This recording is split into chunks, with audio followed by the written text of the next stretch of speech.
In today's video, I'm going to be giving you 30 mistakes and lessons that I've learned on the 4.5 years I've been doing e-commerce and drop shipping. So you're going to want to watch this video till the end, because I'm not just going to give you my mistakes, I'm also going to give you people that I've taught some mistakes, and I'm also going to be giving you clients that I've worked with. I've been working with some real big business owners for the last few years. I'm also going to be telling you the mistakes they've made and how you can solve them, how you can prevent them, and how you can handle them a lot better, because I promise you right now, you will definitely go through some of these problems. So if you're prepared for them, they're not going to cause you time and money. Now, these lessons have cost me a lot of money and a lot of time, so I promise you now, you need to watch this till the end. And if you haven't already, I recommend you like the video, because it just helps me get seen by more people on YouTube, so they don't have to run into these mistakes either.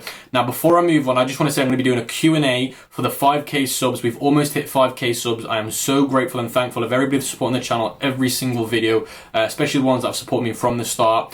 So let me know guys in the comment section below what day, what time zone, and what time of the day and what day of the week works best for you guys. So for example, if I get more of the votes on, let's say, Sunday or Saturday, or what time zone on Sunday and Saturday and what time of the day, I'll go with whatever people vote the most, I'll go with that day, that time, and that time zone. So let me know in the comment section below. You're not going to want to miss that Q&A. I'm going to do it for around about an hour. So guys, if you've always wanted to ask me questions, that is the best time to do it. So let's move straight on to the top 30 lessons and mistakes that I've learned, and I can teach you how to avoid or prevent or solve a lot better than I do.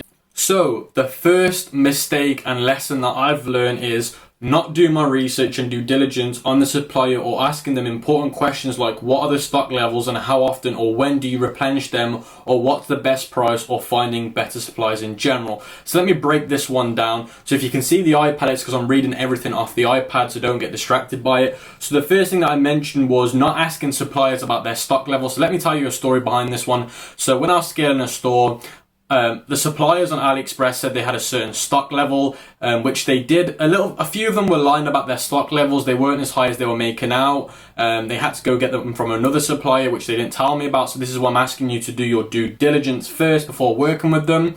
And I didn't ask them at the start, when do you replenish your stock levels, which was a massive mistake, because when I scaled the store, I sold out on every supplier on AliExpress. And then once it came to fulfilling those other orders that I received, and trust me, I received a lot of orders in between when the stock level was completely finished. And when I asked the suppliers, when is the replenishment, or when are you going to get everything back in, they said around 1 to 2 months. So that completely ruined when I first scaled my first store, when I first did well with the first store. So that's the first lesson that I want to talk about. Also within this lesson, I've been talking about what's the best pricing structure. So always ask and negotiate to the supplier, what's your best price? And what you can do with this one is say, look, at the end of the day, I've done well with dropshipping before. I've got loads of sales in the past. Even if you haven't, and you can say, look, I'm going to bring a lot of business to your business itself on AliExpress. So what is the best price you can offer me? That way they might reduce a price by $1 or $2. Even if it's $1 or $2, trust me, when you scale, it makes a lot of difference, I promise you. Also, I've talked about going on AliExpress and finding the best suppliers in general. So what I used to do was just go with the one that I found on AliExpress. I didn't actually look through loads of different suppliers on AliExpress and pick the one with the best feedback, the best reviews, the best fulfillment times, the best processing times. So you really are going to want to do that. Now I'm going to leave a card on the screen to how to find the best suppliers, how to build a good relationship with your supplier, because that's very important too. So I'll leave that on the screen right now, so you can go and watch that at the end of the video. So the second point is making sure the quality of the product is good by reading the AliExpress reviews, Amazon reviews, and YouTube reviews. So you don't want to just look at the AliExpress reviews, you're going to want to look at the Amazon reviews and the YouTube reviews. So let me break this one down as well. So on AliExpress, some of the reviews can be fake from the supplier, some of them are legit too. But if you look at the Amazon reviews, they are always have to there's a higher chance of them being legit. So really do look at the Amazon reviews, Now, you can really find, 9 times out of 10, you can find the product you're selling on AliExpress on Amazon without a doubt. So look for it on Amazon. Also, what I mean by a YouTube review is look to see if somebody on YouTube's done an unboxing of the product or reviewed the product, and see what they say about it and see what they say in the comment section about it. So that is the second point. Now, the reason why I'm saying this is because I've sold a product with with good reviews on Ali, but when I was actually selling the product to customers, I would get loads of feedback saying, look, the product's shit quality, excuse my French, but they would say it's not great quality. So that's why I'm recommending you to go on YouTube and look, or Amazon and look. Very, very important. Here's a quick note. AliExpress copy products from big brands, and I'll move on to this one a little bit later. So what AliExpress actually do is they actually just copy what big brands do and replicate the product and sell it. It's very, very unlikely they make their own unique products. What they normally do over in China is they manufacture loads of replicas of big brands and copy them. And I'm going to move on to this one next. So if they're copying big brands, obviously the big brands are going to have the better quality, but obviously because they're selling it for a lot cheaper through AliExpress, the quality is going to be a lot smaller. Now, I've taught students in the past that have done product videos, and the product video the AliExpress supplier had was not of the original product they're manufacturing. It was actually from the big brand they were copying. And then when the student was using that video in his ad copy, or should I say his ad creative, when the customer was receiving the product from AliExpress, the customer would say, look, in the ad video, it looked a lot better than it did when I received it. So that's just a quick note I thought I'd tell you guys. The third one is selling products that are patented or trademarked. If they are patent products, ask the supplier if they are licensed to enable them to make and sell them. So if a product's trademark, you're going to want to stay away from it. So for example, like Marvel, DC, Disney, stuff like that, stay away from it. But a lot of the times, a lot of the products are obviously replicas, like I just said before. Now, if they're patent or patent products, then you're going to want to make sure that you always ask the supplier. Now, I do this regardless. I always ask the supplier, do you have a license to sell your product? Because if they don't, you're going to get in trouble and the supplier is going to get in trouble. So really do ask them, regardless of what you're doing. Ask them if they've got a patent to sell. Sorry, if they've got a license to sell that product. Always ask, because trust me, I've not experienced this problem, but I've seen other students, other businesses experience this problem. So really do that. Now, the fourth one is not updating my PayPal tracking numbers within 24 to 48 hours. Now, PayPal holds are a big thing in dropshipping and e-commerce. Now, how to avoid them? This is one tip.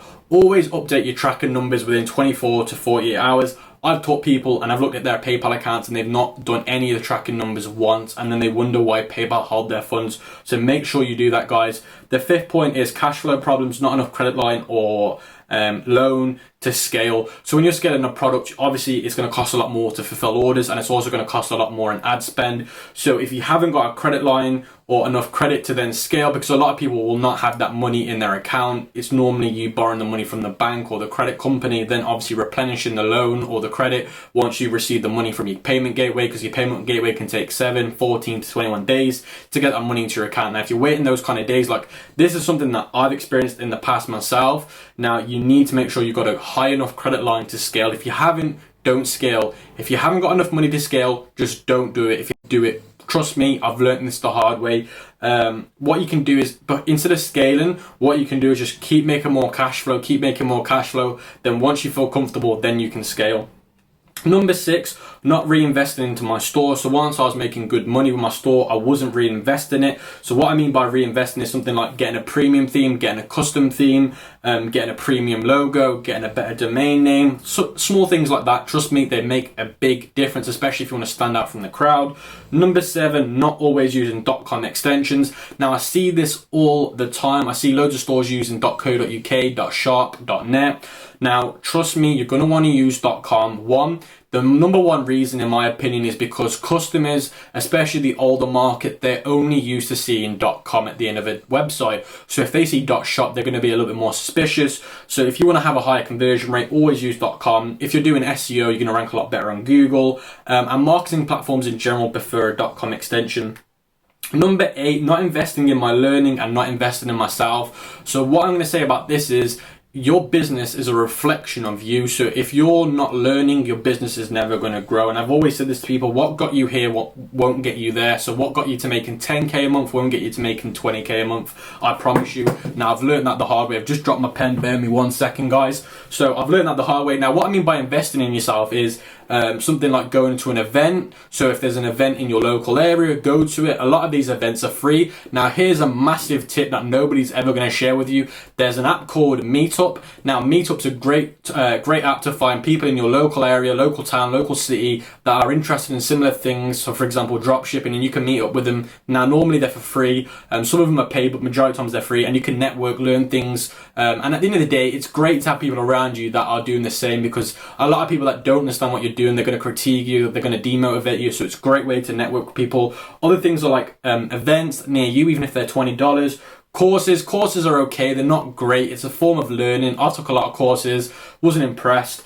Mentorship's great as well. If you look at the most successful people in the world, they've all had mentorship. Everybody that says don't go for mentors, this bloody that, this bloody that, they literally need to shut up, because at the end of the day, if you look at the most successful people in the world, if you look at Mark Zuckerberg, he had 10 mentors. So that's telling you something. The only reason why I'm here today is because of my mentors, and I can guarantee that. Now, if you're in my group, you'll always see me talk about it, and you'll always see me post pictures of my mentors. So very, very important you do that. Not understanding compound interest is the 9th point. Now, compound interest is a very, very important subject, especially if you're coming from a corporate world, which means working a job, to then a business world.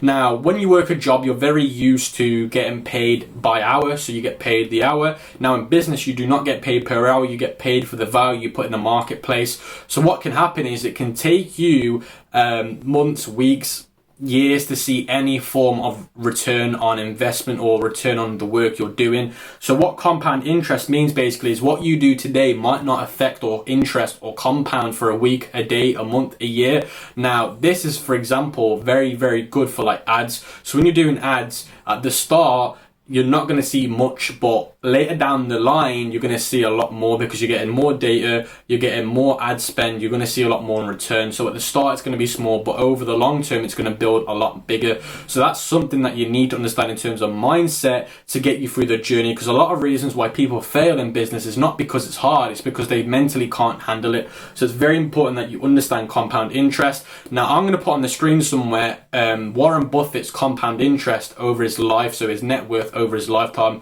and you'll see on the picture when it comes up somewhere that when he was younger he was barely making any money. Now obviously on the graphic shows he's making a lot of money, but if you see it later down his age, he's making an absolute fortune. So number 10, not understanding my ROAS, not understanding my Facebook metrics. So ROAS means return on ad spend. Now guys, trust me, when you're doing any form of ads, you need to understand your ROAS. It's very, very important. If you don't understand your ROAS, then you're going to struggle to be profitable, and you're going to struggle to make money, and you're going to lose a lot of money. Also understanding your Facebook metrics. So it's not just about your ROAS. Obviously ROAS is the most important thing, but it's also understanding your metrics. Now if you understand all the metrics, then obviously it's going to help you make a decision faster than losing out on money and losing out on data. So it's very, very, very important. Number 11, not adding my payment fees into my expenses. Now this is something that nobody talks about and nobody's ever said before. So you have to pay a fee of, so for example with Shopify, I think it's 2.4% you have to pay when people pay you as a fee. Now a lot of people do not consider that expense when they're looking at their profit margins, and that, I promise you, will make a massive difference. So please, for my sake, take that as an expense. You will have to pay payment fees, or should I say merchant fees, when people pay through PayPal. PayPal have them, Stripe have them, Shopify payments have them. So consider them when you're doing your expenses. Number 12, not hiring VAs. So a VA is a virtual assistant. So in my journey, I was very, should I say, not lazy, but I was very tight. I didn't want to spend money for the sake of it. So I wouldn't hire VAs. And what it would do for me is it would put me under a lot of stress, a lot of workload. Customers weren't happy because I wasn't getting back to them quick enough because I was too busy doing something else. So if you hire VAs, it's a great way of basically not automating it, but systemizing it. Now, system stands for save yourself serious time, energy, and money. So hiring VAs. So for example, if you've got to do everything on your own, which is fulfill orders, reply to customers, all those other things, then you're not going to have enough time to do it all, which means customers will get unhappy and they will complain. So trust me, hire VAs when you're scaling. Trust me, it's worth the investment. So number 13, not switching to a unique custom video ad when scaling to avoid copyright. Now, it's okay to use other people's material online as long as you cut the face out. So if there's no faces or no logos, you're fine when you're taking people's videos, and as long as you're chopping them up. But there is still a risk of getting done for copyright. Now, if you're scaling on Facebook, the person that you're copying their material from, there's a chance they might see it, guys. So when you're scaling, there's a higher chance and a higher risk of people catching you for copyright. So when you're scaling, please go to a custom video. A custom video basically means you're sending the product to a professional video maker and they're making the video for you. It'll stop you from getting into copyright issues, and trust me, that can cost you a fortune and that can make you lose all your profit at the end of the day. Number 14, getting attached to a product. Now, I see this all the time. People will get attached to their product. I teach a lot of people, and the first call is me and them ranted about their product being rubbish and it won't work, and them saying to me, look, I don't care what you say, I'm sticking to it. And I said, okay, you stick to it. If you're not making money, I don't care. So guys, don't get stuck and emotionally attached to your product. If it's not working, if the Facebook data or the Google data, whatever advertising platform is telling you it's not doing well, listen to it. Don't listen with your own brain. The evil in business is your own ego, and there's a book about it. Now, don't let your ego make business decisions. Trust me, it's a big mistake. Number 15, prejudging my ads and products. Now, this is something that a lot of beginners face really big issues from. They prejudge their ads and they prejudge their products way too early on into the life cycle. So don't prejudge. Don't let you be the decision maker. Let the data, let the metrics make the decision for you. Please follow what I've just said. I see a lot of people making prejudged decisions, and I see people say, oh, this product doesn't work, and I'll go ahead and test it and it'll work for me. The reason why is because they prejudged the product and they didn't do a good enough job. So very, very, very important. Now, number 16, not focusing on one store or one product. So what I would do as a beginner was I would test loads of different things, loads of different stores, loads of different products, and I wouldn't focus on just one thing solely. And this is why I love beginners using a one product store, because when you do a one product store, you're solely focusing on that one product store, which has got one product on it. So how you treat it naturally is, I'm going to make this work anyway. So if you focus on that one thing, you're more likely to give it the better results, because you're going to focus all your energy and time and efforts on it, instead of having a general store with loads of rubbish on it. You're going to focus little bits on every little thing you've got on there. So if you've got one product, one store when you start with, trust me, you're going to do a lot better job, and that's why I recommend it for beginners, because your effort is going to be so much better on that product.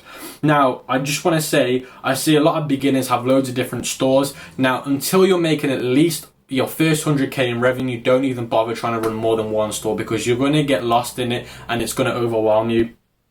Now, the 17th point is not listening to my customers or target audience feedback or data. So I don't know if you've ever heard the saying, the customer's are always right. That is right to a certain extent. You need to listen to your customers, and if you're getting the same complaint from not just one person, but 2 people and 3 people and 4 people, there must be something wrong, or there must be something not right. So listen to them, always take it into consideration, because at the end of the day, they're the people that make money for you. So do always listen to them. Also look at your data. So always look at your Facebook data and not your brain ego. It's very, very important.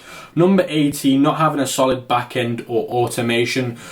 So again, this is something that a lot of advanced people struggle with as well. I've worked with some big business owners and their automation was horrendous. Now, what I mean by back end and automation means, so basically when a customer buys, making sure that everything is automatically doing it. Making sure that all the systems are in place, everything's working smooth, so there's no delay in emails. Customers are getting the tracking number, customers are getting the best customer support, and just little things like that basically. So really make sure that your back end in automation is set up, because there's going to be times where you're asleep because you need to go to bed, and in that time one of your customers might contact you, and within 10 hours of you being asleep they might panic. So if you have something in automation, then of course they're going to get the reply if you're awake or you're asleep. So how I look at it is, your automations are basically looking after you when you can't look after yourself, if that makes sense, which means you're asleep. The next one is poor shipping times. So having poor shipping times will ruin your quality score for your ads, because people will report for slow shipping times. Also, you're going to get chargebacks. Also, returning customer lifetime value is going to be really, really bad. So make sure that you get better shipping times. So I'll leave a video here on how to get good shipping times. So it's very, very important that you watch that. Number 20, blaming my products in the store and not myself. So this is something that we all do naturally. It's always easier to blame something else than it is to blame ourselves.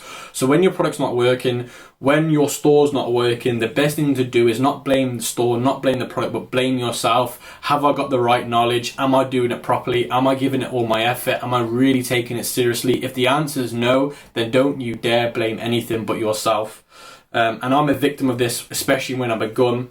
Number 21, not matching my accounts so they all are consistent. So what I mean about this, now this is to help you with not getting holds on payments, not getting banned from Shopify, not getting banned from PayPal, is making sure that everything matches. So if you've got an LLC in the business name, make sure you have the business credit card or the business debit card or both of them in the same name, and make sure that your account, so your so where the money, where Shopify pays you, make sure that the business account matches your LLC name. If it does that, then there's a lower chance of your payments not being held. Same with PayPal. If your PayPal business name is whatever your LLC name is, the less chance you are going to have of getting payment holds, because everything matches the systems, everything matches up. Now, these companies love it when everything matches. So very, very important that you make sure every account matches. The next thing is making sure you got an LLC. So what I did was I didn't create a proper business. I see a lot of people that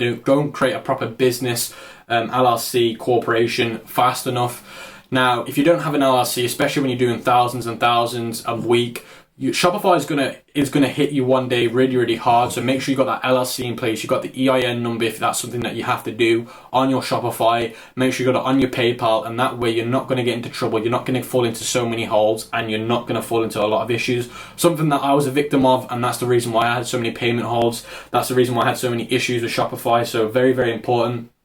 23, not having a business bank account or credit card. So these all go into 21, as in the point I was making. 18-year-old, for people that have got bad credit score, people that got good credit score. So really do go watch that video, because credit and credit line and having business names and stuff like that are very, very important. So recommend watching that.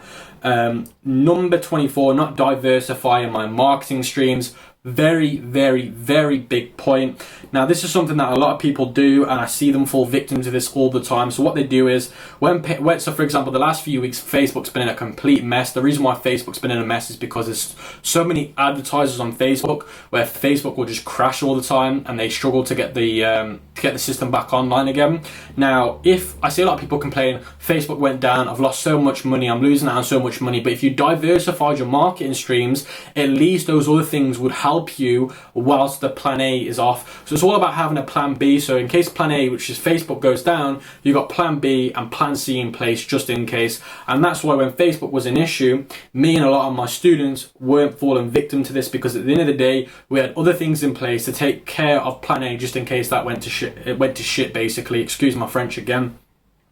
Now, the reason why I swore about that one was because I see it all the time. People complain and complain and complain. Something that I fall the victim to as well. When I first saw Facebook was a mess a few years ago, happened to me, and that's when I learned the hard way. I lost a lot of money because my store was doing so well back then. When I was doing that store, and Facebook went to shit, and I lost so much money. Now, if I had other things running like Google ads or Instagram influencers, that wouldn't have been the case. So the next point is following too many people and testing too many strategies. Now, this is a huge, huge point. Now, too many people follow too many people online. Now, I always recommend follow one person that has consistent content, good content, and that's helpful all the time. They've got a Facebook group that they always are in, and they're always communicating in. Follow somebody on YouTube that's always posting at least once a week, or at least the content they've got on their channel will cover everything, because you've got to understand that people have got different strategies. So if you're following loads of different people, it's not going to go together. The best analogy I give people is, if you're trying to do a recipe online for, let's say, a meal, let's say you're making, for example, a cake, and you take a recipe online from one person and change it with another recipe online and mix them together, it's not going to come out as the cake should have been. So don't do that, guys. Try and follow at least one person, and as long as they've got a good group, they post consistently, you can reach out to them for help as well. Very, very important. And this is what I learned the hard way. I used to follow so many people, and I took in so much shit, and it ruined me. Another thing is, Focus is very important in business, and what focus means is follow one course until success. Now, another thing is what people do is they test loads of different strategies. Now, what they'll do is they'll watch one video or have a call with one leader or guru, and they will use the strategy they give them, and if it doesn't work the first time, they'll go on to a different strategy. Now, that's not how business works, guys, and I see it happen all the time. Now, if a professional that has got a proven track record of getting success for themselves and other people, if they teach you a strategy and you're using it once and it doesn't work for you, and then you're going to go ahead and test something else, that's what you call bunny hopping, and don't do that. If you're taking advice from somebody that's got a proven track record, they've got results for people and themselves, follow their strategies till it starts seeing success. Now, I remember when I used to do this, it was the worst thing that I did. I lost a lot of money. I followed one person, and yes, the strategy didn't work straight away, but after a few times, it started to work for me. So guys, really do recommend it. Don't just bunny hop on different strategies. Try and follow one from one verified person. Number 26, not sticking to my store policies or following them out. So with your store, you'll have policies like your refund policy, your shipping policies. Now, what I used to do is I never used to follow through my policies. Now, if you don't follow through with your policies will mean nothing. So if you don't follow through your policies and you're not strict to them, they will not work. And trust me, for example, Shopify, PayPal, Stripe, they all like to know your policies, and if you don't stand by them, they will eventually refuse them. So very, very important you stick to your policies, because if you don't, there's a high chance that your policies will mean nothing. Very, very, very important. Number 27, not learning ways to increase my average order value. Now, guys, not many people will tell you this, but you make more money on upsells than you do from the product that you're selling on Facebook, especially when you're doing Facebook ads and Google ads. You make more money on the upsell than you do of the product that you're sending the traffic to, I promise you. Now, this is something that I fell a victim of. I never tried doing average upsells. I never tried doing anything to increase my average order value. Now, I'll leave a link to a video right here where you can learn how to increase your average order value. Very, very powerful. Now, number 28, scared to reinvest into ads, something that we all fall a victim of, which is reinvesting our cash flow and our profits. Now, you always need to reinvest. Business is about reinvesting. It's not about being scared. Now, obviously, coming from a corporate world, the way we were made is if we have to keep reinvesting, if we have to spend money, something's not right. You have to get that out of your head. That's what I call the monkey brain. You don't want the monkey brain. You want to get rid of it, and you want to replace it with the, I've just got to keep reinvesting, because at the end of the day, businesses run off cash flow. Money has to keep moving. If money doesn't move, it's going to go somewhere, and it might not go somewhere well. So number 29, not moving to fulfillment centers when heavy scaling or creating a VIP link for AliExpress suppliers. So what I mean by is not moving to a fulfillment center is, when I was scaling really, really heavily, you want to move to a fulfillment center because, one, shipping times are a lot faster, processing times are a lot faster, quality checks are a lot better, prices are a lot cheaper because you're buying it in bulk, so it's a lot better. Also, you can private label as well. Now, what I mentioned as well with this point is not creating an AliExpress VIP link. So when you're scaling slowly with the AliExpress supplier, if you're getting loads of orders, that product will eventually start trending in the hot DS section or the AliExpress hot section. Now, that's where people will copy you straight away. Now, if you ask your supplier to make a VIP link, which means there's no product image, there's no the title of what the product is, it means people can't copy your product when it hits the hot DS section and the trending section in AliExpress. So very, very, very important. Now, the last and final point on today's list is not private labeling when scaling heavily. Now, when you private label, when you heavily scale, is very important. Now, what are the reasons behind this? Is because, one, if you've got the product, or if you've got your branding on the product, you're already way ahead of the competition. When people look at all the different ads around your product, they know exactly that you was the originator because you're the only one with the private labeling. Customers will buy into your brand. You can turn that one product store into a branded store or a niche branded store later down the line. Customer lifetime value is a lot better. Customer satisfaction is a lot better. They're not going to think, oh my God, this guy's got it from AliExpress either. So private labeling your products when you're scaling makes a massive difference. Making sure the boxes that the customers receive are all nicely packaged, not just nicely packaged, but they've got your private labeling, branding stickers or tape around it, is a massive game changer. Now, they're the 30 points that I made. If you've got questions about them, leave them in the comment section below. Also, if you haven't already, join the e-commerce for Kings group. I've got a completely free course in there in the unit section. And I just want to say that I'm doing an event on the 1st of September at the NEC in Birmingham. There's going to be around about 15 to 25,000 people there. It's a completely free event, and there's more details in the e-commerce for Kings group. That's a chance for you guys in the UK, or if you want to fly over, to come and meet me and network with me. That is it for today's video, and I hope you took value.